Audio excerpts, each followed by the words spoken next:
la forêt de Chaux, avec ses 20 000 hectares encadrés par le Doubs et la Louhe, représente l'un des plus vastes massifs de plaine de France. La nature du sous-sol et des sols favorise la présence de nombreuses zones humides temporaires, telles que les ornières ou fossés, mais aussi permanentes, mares et étangs. Ce sont ces caractéristiques qui permettent à ce massif d'abriter une population particulièrement riche d'amphibiens. On ne dénombre pas moins de 12 espèces qui se reproduisent en forêt de Chaux. Parmi elles, on trouve le fragile sonneur à ventre jaune,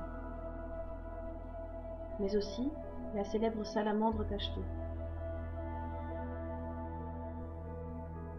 Plus discrets, les tritons alpestres. Et bien sûr nos grenouilles rousses, vertes, et crapauds communs.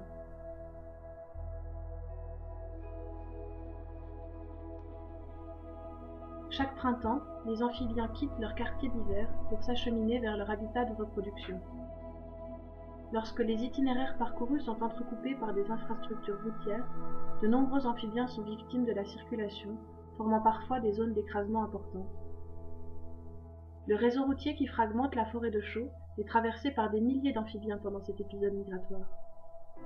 Des populations entières de ces animaux protégés et menacés sont alors fortement impactées. Ce même phénomène est observé à l'automne, autre période d'intense activité pendant laquelle la plupart des amphibiens migrent à la recherche d'un site d'hivernage.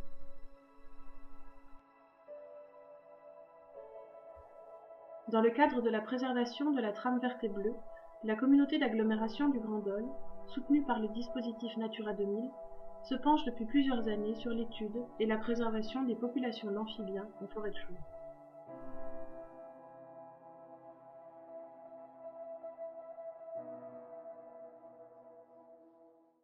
Au niveau du Grand Dol, nous travaillons surtout sur la trame verte et bleue qui a été mise en place par le Grenelle de l'environnement, avec différents outils, et notamment Natura 2000, qui est un outil d'envergure européenne. Et notre objectif principal, c'est bien sûr de préserver la biodiversité, voire d'améliorer la biodiversité. Parce qu'on parle beaucoup de sauvegarder, d'essayer de sauvegarder ce qui existe encore, mais je pense que notre devoir en tant qu'élu, c'est aussi d'arriver à améliorer partout cette biodiversité. Et je pense qu'on peut en être capable.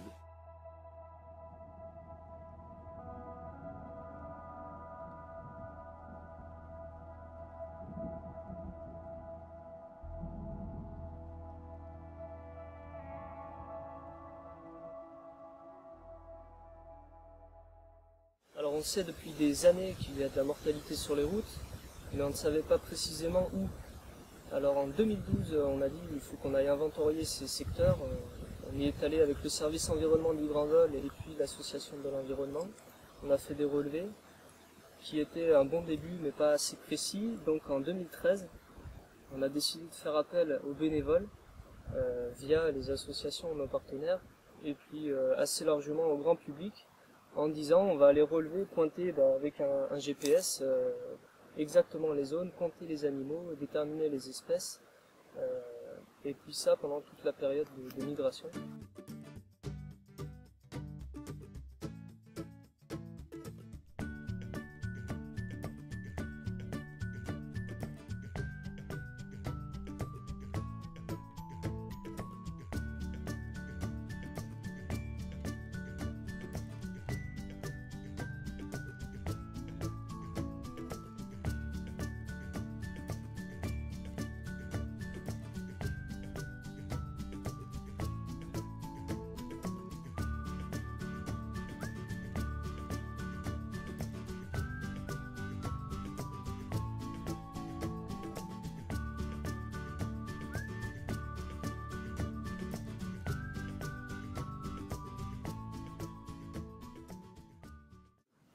Alors aujourd'hui, à l'issue de la campagne d'inventaire, on a une cartographie très précise des points noirs. Donc les points noirs, ce sont les zones de mortalité sur les routes. On peut mettre une priorité sur l'importance de la mortalité. Quelquefois c'est juste une dizaine d'individus, quelquefois c'est des centaines, voire même peut-être des milliers certaines années d'individus. Et puis on peut également croiser ça avec la fréquentation par les voitures, avec des routes plus ou moins fréquentées.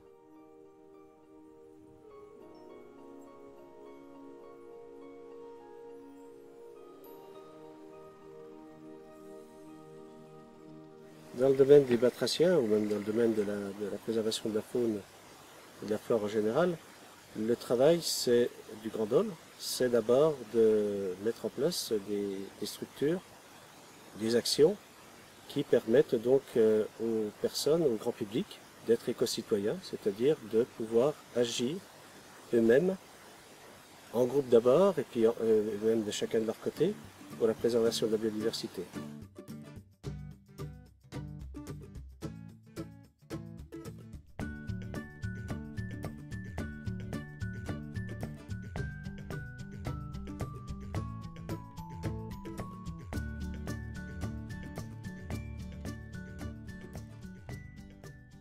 Les actions de Jura Nature Environnement et de l'environnement par rapport à cette action amphibien forêt chaud sont de trois sortes. La première, c'est le soutien technique, notre participation au comité amphibien. Le deuxième, c'est le soutien humain, un moyen humain, le fait de participer aux campagnes de relevé de nuit des passages amphibiens, tant en tant salarié qu'en tant évidemment bénévole avec notre réseau de bénévoles.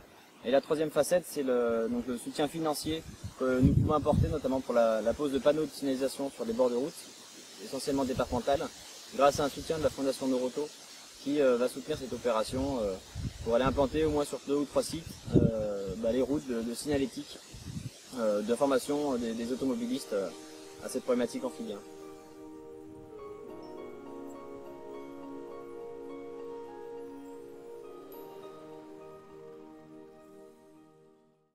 Alors, vous êtes automobiliste et vous êtes soucieux de la préservation de l'environnement.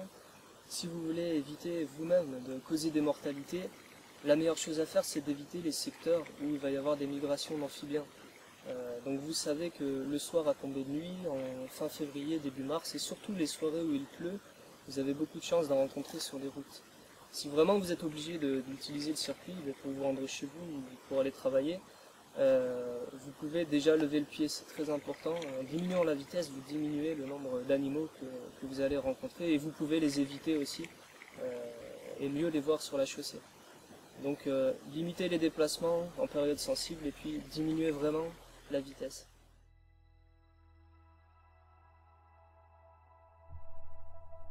L'impact de cette mortalité routière sur les amphibiens de la forêt de chaux, couplé à l'altération et à la destruction de leur habitat, peut à terme conduire à la disparition de certaines populations.